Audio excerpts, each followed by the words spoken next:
think this report is really important because I think it's one of the most overlooked parts of why Sweden has been such a success during the last few years. We've had snus for a very, very long time, but we have not reached the low smoking rates that we have until now, until nicotine pouches came. And I've been really lucky to witness this change myself. When I was about 18 years old, that was when nicotine pouches was released to the market, but they were not frequently used, although almost nobody knew about them. The two options that we had, that was snus, and most of the things I knew about snus was that dads used it and that it tasted disgusting and that you shouldn't kiss somebody with a snus in their mouth. And the other option was cigarettes, which everybody knew was really bad for you, but people used it anyway. So I was introduced to cigarettes around that age. I was at a party and started smoking, and then I continued for almost 2 years until I went to another party with the same friend 2 years later. And she said, "You know, I don't smoke anymore. I have found this new thing. It's called nicotine pouches. So I use that instead. Do you want to try it for tonight?" And I was like, it reminds me of snus. I know I don't like snus, so why should I go for it? But maybe it's good. And I tried it, and I never went back to smoking. And this story is not unique for women in Sweden and women my age in Sweden. Almost everybody has that uses nicotine pouches today have that kind of story. They started smoking, and then nicotine pouches came, and they switched. They didn't switch because of snus. They really did it because of the nicotine pouches, because it was an alternative that was appealing, something that they wanted and something that they needed that wasn't available before.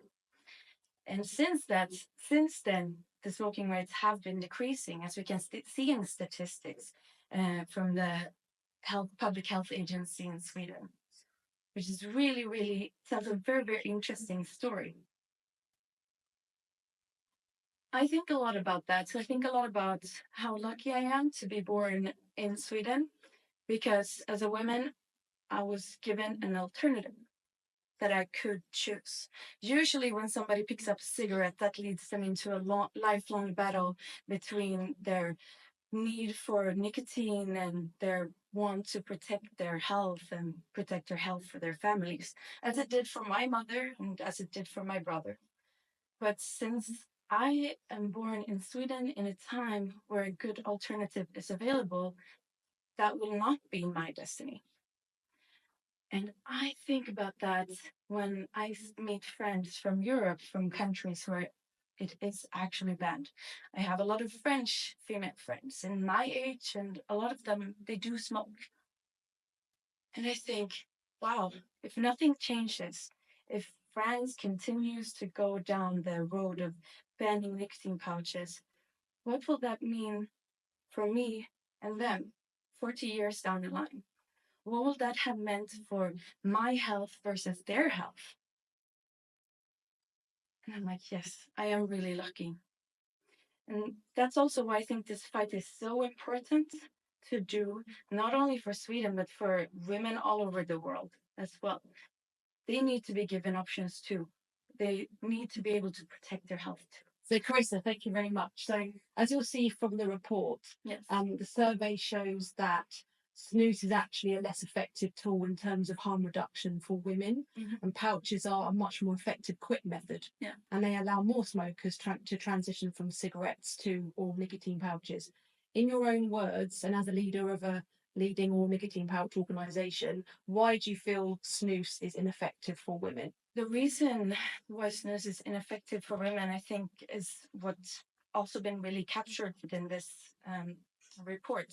It's the part that is actual tobacco and the flavor of tobacco.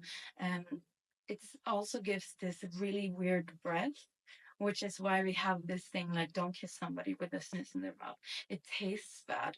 And I think a lot of women prioritizes feeling fresh and feeling in some ways also just attractive. and snus have never provided that for women.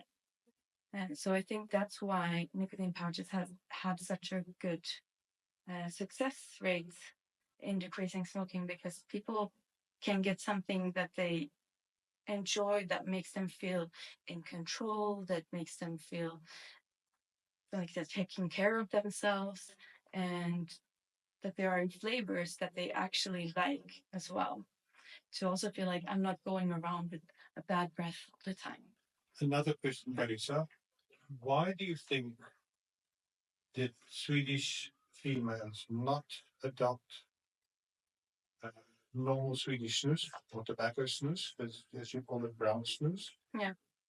at first, but then when white snus or oral nicotine pouches came onto the market, they then decided to adopt that category of product. Why not the initial change, and then why the change to oral nicotine I pouches? think the reason it happened was that it was appealing and people wanted a better alternative for themselves. They knew about the pouch concept, and then what it was also giving them the other things that they needed, like the flavor and the feeling of freshness and those kinds of elements. That's when people started really, or women started transferring into using nicotine pouches instead. Do you think the history of snus plays a part in the perception of snus from women? Yes. So they, in terms of gender specific appeal, it didn't have the appeal for women because it was seen as more manly. Yeah, it's traditionally a very manly product, and sometimes when people want to come off more as stereotypically male, they use snus, the traditional snus, as a way to achieve that. So I think that's also a part of why it's difficult for women to adopt to snus, because they're like, it's not really for women, it's for men. It's not something that I want to do.